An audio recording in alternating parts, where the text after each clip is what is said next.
Alors vous devez vous poser la question de pourquoi tout simplement on ne va pas avec le bateau à la pompe à essence du coin pour faire le plein. Alors la réponse elle est extrêmement simple, c'est qu'il n'y a tout simplement pas de pompe à essence. Alors des pompes à essence dans les ports, c'est français, c'est européen ou c'est américain. Mais dans le reste du monde, des pompes à essence dans les ports, ça n'existe pas. Et d'ailleurs souvent, les ports n'existent pas. Les ports de plaisance, comme on a l'habitude d'en voir en France, on en trouve en Europe ou aux États-Unis, mais dans le reste du monde, on n'en trouve pas. Donc, 90% du temps dans le monde, pour faire le plein de son bateau, il faut avoir des bidons, mettre les bidons dans la voiture, aller à une station essence, revenir au bateau et faire plusieurs allers-retours. Donc, vous pouvez vous poser la question, oui, mais alors pourquoi justement on ne prend pas des bidons qu'on met dans un coffre et qu'on fait des allers-retours? Eh bien, au Venezuela, avoir des bidons et se balader avec des bidons, c'est tout simplement un délit. C'est une drôle de loi, mais c'est comme ça. Et en plus, au Venezuela, il y a une deuxième loi qui dit que, étant donné que les carburants sont à un prix très inférieur au prix normal, au prix international, par conséquent, le carburant vénézuélien est strictement réservé aux Vénézuéliens et aux bateaux immatriculés au Venezuela. En tant qu'étranger et ayant un bateau étranger, je suis complètement le bienvenu pour acheter un visa touristique et pour faire du tourisme pendant 3 mois. Néanmoins, légalement, je ne peux pas acheter du carburant, ni essence, ni gasoil, ni gaz d'ailleurs. Alors moi, ça me pose un problème, mais les autres plaisanciers dans le port qui sont vénézuéliens avec des bateaux vénézuéliens, ça leur pose aussi un gros problème parce que pour faire le plein de leur bateau, il faut bien qu'ils se baladent avec des bidons. Donc, au cœur de tout ça, il y a la police portuaire. Donc, les autres bateaux vénézuéliens, leurs propriétaires, ils font des petits cadeaux aux policiers portuaires pour pouvoir amener du gasoil, parce que ils sont pas cons non plus, quoi. Ça sert à rien d'avoir un bateau si on peut pas mettre de gasoil dedans. Donc l'interdiction d'acheter du carburant et l'interdiction de se balader avec des bidons dans le coffre d'une voiture, c'est deux raisons qui font que l'unique possibilité pour moi d'acheter du carburant, c'est de demander aux policiers de me fournir. Parce que de toute façon, ils sont là constamment et c'est eux qui font la pluie et le beau temps, donc c'est la seule solution. Il s'est fait désirer pendant 4 jours, mais enfin, le gasoil est là. Nous avons reçu à bord 2 fûts intransportables de 220 litres. Pour les vider dans les réservoirs du bateau, nous avons dû faire 44 transvasages dans nos seaux. Ça nous a pris 2 jours, y compris le temps pour réaliser le palan qui permet d'incliner petit à petit le fût au fur et à mesure qu'il se vide. Cameron avait prévu cette possibilité de réapprovisionnement. Nous avons donc dans nos bagages un énorme entonnoir qui avale sans broncher les seaux les uns derrière les autres. Après 9 jours passés à l'île de Margarita, nous voilà enfin partis pour 7 heures de navigation à destination de l'île de la Tortue. Dans un premier temps, nous allons longer l'île de Margarita en évitant les hauts fonds. Et puis, nous tirerons tout droit vers Tortuga. En fin d'après-midi, nous arrivons à destination. Une péninsule de sable en forme de croissant de lune, offrant un mouillage lisse comme un billard. Pour mieux prendre la mesure de l'endroit, Cameron monte à mi-hauteur du mât. Nous avons l'équivalent de toute la baie de la Baule et de Pornichet pour nous tout seuls. À part une piste d'atterrissage, l'île est couverte de cactus. Nous n'avons que 2 voisins, un hôtel sans clients et un camp de garde-côte. Il est composé d'un petit terrain de foot et de quelques baraques servant de local radio, de dortoir, de cuisine, de réfectoire et d'entrepôt à carburant. Pour le principe, il y a un panneau « Zone militaire, entrée interdite », mais l'endroit est accueillant et le visiteur est le bienvenu.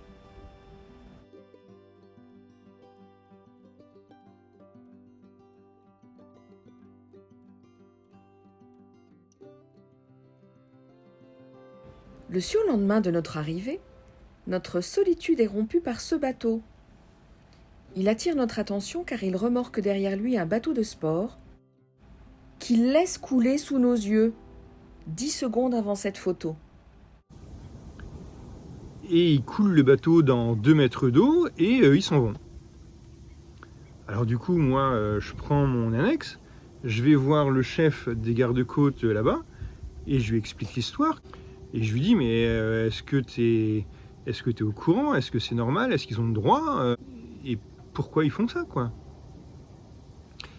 Et il me répond que non, il n'est pas au courant, que non, ils n'ont pas le droit, mais que bon, ils sont juste à 8 gardes-côtes et que ils peuvent pas y faire grand-chose, quoi. Alors du coup, je lui dis, pas de problème, moi j'ai une bonne annexe avec un bon gros moteur, j'ai des cordes qui vont bien, j'ai une bouteille de plongée, je vais faire un nœud autour du bateau, avec mon annexe, je vais tirer le bateau qui a coulé jusqu'à la plage, et puis on va demander à l'hôtel là-bas d'utiliser leur tracteur pour remonter le bateau sur la plage. Et c'est exactement ce qu'on a fait le lendemain, avec l'aide d'autres pêcheurs et des gardes-côtes. En une demi-heure, l'affaire était réglée, enfin, du moins pour aujourd'hui. Lors d'une promenade avec Nino, nous sommes allés explorer l'hôtel fantôme. Il est superbe. Il est très principalement construit en bois tropical du sud du Venezuela. Il y a 16 bungalows ayant une capacité d'accueil de 30 personnes. Des jardins et 3 piscines. Les chambres sont simples mais confortables et les salles de bain sont spacieuses. Nous faisons la connaissance de Pedro en rouge, technicien, et de Jesus en gris, ingénieur technique de l'hôtel. Il nous explique que l'hôtel est complètement autonome en produisant son électricité grâce à des panneaux solaires et en fabriquant son eau douce. Un hôtel autonome, ça paraît autant surprenant que techniquement improbable. Ici à bord, on n'a pas utilisé le groupe électrogène depuis l'été dernier peut-être, une dizaine de mois. Et on a 18 mètres carrés de panneaux solaires pour l'électricité, donc pour tout. Et un hôtel autonome, donc je leur demande si c'est possible de visiter leurs installations. Et en effet, c'est possible. Ils ont 3 désalinisateurs d'eau de mer pour la fabrication de l'eau potable, un gros et 2 petits. Le gros a une capacité de 250 mètres cubes par jour, ce qui fait plus de 10 mètres cubes à l'heure. Sa pompe développe une puissance de 150 chevaux. Chaque petit désalinisateur a une capacité d'1 mètre cube à l'heure et consomme 4500 watts. En plus, ils ont un incinérateur à déchets et la climatisation dans chaque bungalow. Ayant conçu World Explorer, nous avons un gros doute sur la réelle autonomie énergétique de l'hôtel. À vue de nez, il lui faudrait 4000 mètres carrés de panneaux solaires et au moins 6 tonnes de batterie. Et en effet, ironie du sort, le lendemain, un bateau s'amarre à côté de l'hôtel. L'équipage fabrique une rampe de déchargement et le capitaine du bateau nous explique qu'il vient livrer un groupe électrogène d'appoint faisant une puissance de 250 chevaux. Jesus nous a donc très largement menti sur l'autonomie énergétique de son hôtel. En discutant avec l'équipage, nous apprenons aussi que le bateau vient livrer 40 tonnes de fioul pour le mois à venir. Nous revenons à bord en étant déçus du cynisme de la société. Elle vous vend de l'écotourisme vert, votre impact environnemental ici est soi-disant neutre. En fait, l'hôtel consomme 1300 litres de gasoil par jour, soit 90 litres par client.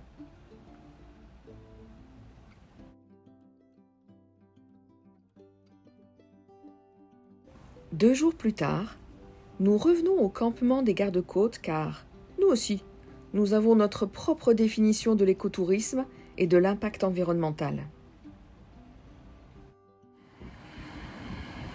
Il est 4h moins 10 et on a rendez-vous à 4h avec les gardes-côtes d'ici. Parce qu'en fait, on les a convaincus d'aller nettoyer la plage par là. Parce qu'il y a plein de bouteilles en plastique, de déchets en plastique. Donc on est venu avec une dizaine de sacs poubelles. Et comme il y a 8 gardes-côtes plus nous deux, ça fait 10. Et donc on les attend là, ils sont en train de faire la sieste parce qu'on a mangé à 2h ensemble. Entre le camp des gardes-côtes et la plage du récif corallien, il y a 700 mètres à parcourir dans 50 cm d'eau turquoise.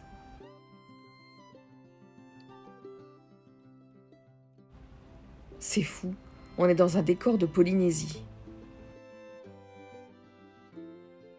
À 6 personnes, en 30 minutes, on a ramassé 3 mètres cubes de bouteilles en plastique, semelles de chaussures et filets de pêche. On a même trouvé un pare-choc de voiture. Et on aurait encore pu continuer 1 heure, mais on a dû s'arrêter, car tout ça, il faudra l'emmener à la main jusqu'à l'incinérateur de l'hôtel. Depuis la plage des gardes-côtes, en utilisant la piste d'avion pour faire au plus court, ça fait 1700 mètres à pied sous un soleil de plomb. Et on est bien parti pour faire 3 ou 4 voyages chacun.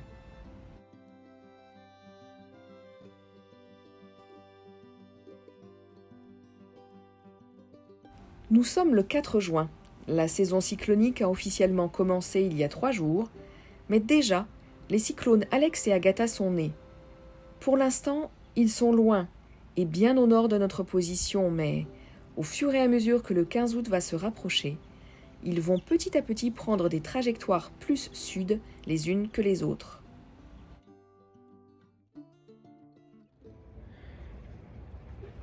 Il y a un voilier vénézuélien qui est à côté de nous, là-bas, à 100 mètres. Alors, on les a invités à prendre l'apéro. Alors ça commence mal parce qu'ils ont déjà 45 minutes de retard, mais bon, c'est peut-être la tradition ici. On avait dit 6h30 et il est 8h moins le quart. Bon. Ils sont en train d'arriver, on va passer une soirée en parlant espagnol. Tout s'explique. Ils sont arrivés avec 1h30 de retard car ils nous ont préparé une paella à la mode vénézuélienne avec du poisson qu'ils ont eux-mêmes pêché hier.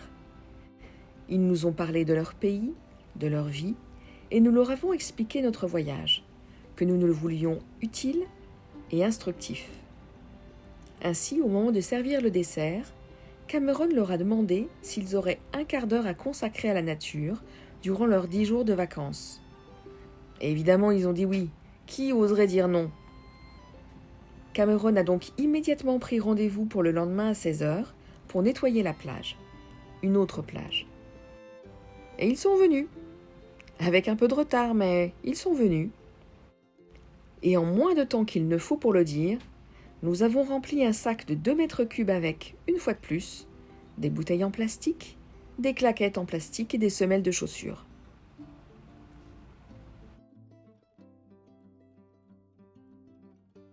Aujourd'hui, c'est le jour de la relève des gardes-côtes. Il y a 2 équipes de 8 personnes et chaque équipe reste ici 1 mois. Quand ils retournent à terre, ils ont 15 jours de vacances, puis 15 jours de travail à l'état-major avant de revenir ici pour un mois. L'équipe sur place accueille l'équipe suivante en aidant à l'amarrage du bateau ravitailleur. La passation de quart, le débarquement du carburant et des vivres, l'embarquement des valises et des hommes ne prend pas plus de 3 heures et, rapidement, la vedette repart. Quelques heures après, 2 petits avions écoles se posent sur la piste. C'est un général et des hauts gradés qui viennent faire leur inspection et signer les registres suite au changement d'équipe. Cameron discute un peu avec les élèves pilotes et les avions repartent peu de temps après, car les nuages de cette fin d'après-midi sont plutôt menaçants. Et en effet, quelques minutes après le décollage du 2e avion, le vent augmente subitement pendant quelques minutes et arrache les toits de 3 baraques. La salle de sport, le local à carburant et surtout, la cuisine n'ont plus de toit.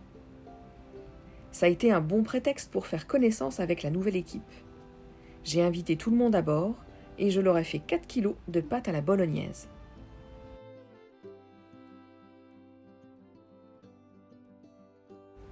Il y a 6 mois, on a ressuscité le catamaran d'un couple d'amis. Là, on va ressusciter la cuisine des gardes-côtes. On prépare les principaux outils, les 2 perceuses, la scie sabre, la scie sauteuse, une rallonge et notre cher groupe électrogène de secours. Et c'est parti! Ils nous aident à tout décharger. Et aussitôt, on commence. Un premier, plus acrobate que les autres, enfonce des pieux dans le mur pour soutenir le futur toit qui, cette fois-ci, sera penché au vent pour avoir moins de risque de s'envoler. On démarre le groupe électrogène de secours, on trace les lignes de découpe, la première planche sert de gabarit pour les autres, et hop, on découpe tout. Pendant ce temps-là, Cameron et 2 autres gars ont presque fini la structure du toit. À peine le temps de boire un café, et on commence à emboîter les planches du nouveau toit, exactement comme du parquet flottant. Comme chaque latte fait 20 cm de large, évidemment, ça avance très vite. Et, en 20 minutes, on en est déjà aux petites finitions. Pour nous remercier du coup de main et des outils, le lendemain matin, nous sommes invités pour un petit déjeuner traditionnel vénézuélien. C'est une galette de maïs repliée en 2 en chaussons, garnie de riz, de poisson, d'oignons et d'herbes. C'est un peu surprenant pour un petit déjeuner, mais c'est très bon. Maintenant que le toit le plus important est réparé, Cameron en profite pour relancer le sujet de l'épave que nous avons monté sur la plage la semaine dernière avec l'autre groupe de garde-côtes. Ah, je m'en doutais. Cameron avait une idée derrière la tête, car une épave sur une plage ou une épave au fond de l'eau, ça ne change pas grand-chose. Et Isaïre, le chef de ce nouveau groupe de garde-côtes, nous donne carte blanche, car l'épave n'a ni matriculation, ni numéro de série. Il a dit carte blanche. Eh ben, on va se faire plaisir, tiens.